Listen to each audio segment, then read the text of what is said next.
This is an examination of the hidden human condition. This is the Hidden Killers podcast. With Tony Brueski. Jennifer Coffindaffer, retired FBI special agent and Hidden Killers contributor, joining us to discuss the future of Lori Vallow Daybell. She's set to be extradited down to Arizona by the end of the year to face charges of murder, conspiracy charges of murder against her ex-husband, Charles Vallow. With what we saw the other day, is this someone who should be standing trial again? I know the question of sanity has come up quite a bit with her, and we even saw recently the real question of sanity in Wisconsin with that case and the woman who killed her boyfriend and then cut him up and all that.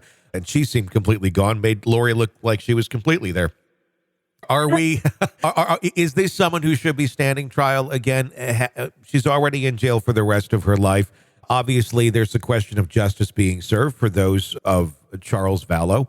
But at the same point, is it worth it to put everybody through that again?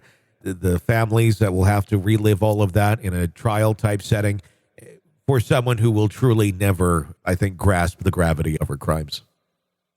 Well, I have to believe the prosecution team in Arizona has spoken to the victim families that they have supported moving forward. I do agree that it really doesn't make sense because she's only facing conspiracy. She's not going to be facing the death penalty.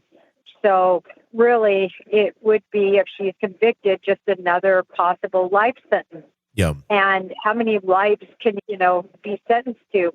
So from a practical standpoint, it makes no sense. But from a emotional standpoint, it does make some sense to me. Sure. That family wants to see her convicted of that murder as well. Yeah, and they have every right to see that. I want to get your take on another thing that we saw at the trial the other day, and that would be the attorney's statement, her attorney's statement, right before she gave her own statement.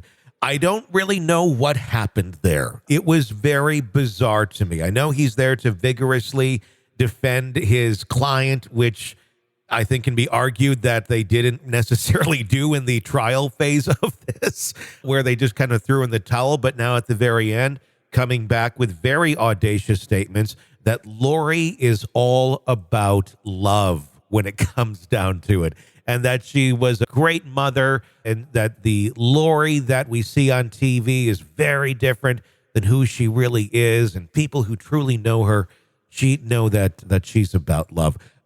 Was he trying to get invited in for a conjugal visit with Lori at some point, or what the heck was that?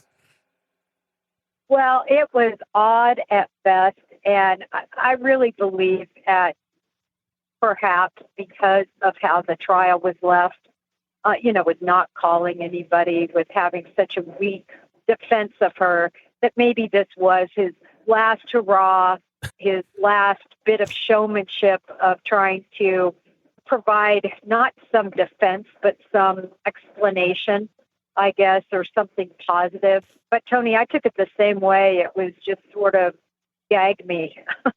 It was hard to listen to. And I saw it as a showmanship move. It felt like such overkill, quite honestly. What is the point of saying half of these things is what I was thinking. Like, this is really not going to make any difference with the judge of what's going on. These seem to be your own personal feelings about her, which if this is your judge of character and this is truly how you feel, you need a new compass. It was just very out there. I don't know. Is this a move that the attorney saw as, I have the national spotlight on me right now. Here's my time to shine. This is what's going to do it? Well, I think if he did think like that, he wouldn't have said what he said, because it was really rough and hard to listen to. It was just another moment in this trial/sentencing Lori Vallow case that just, I think left everybody just shaking their heads.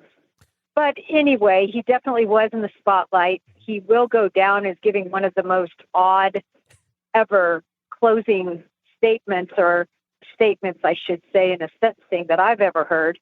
I will say, though, Tony, behind the scenes, it's quite likely that they've had a lot of discussions about what would be said. And I could almost see her touches on that.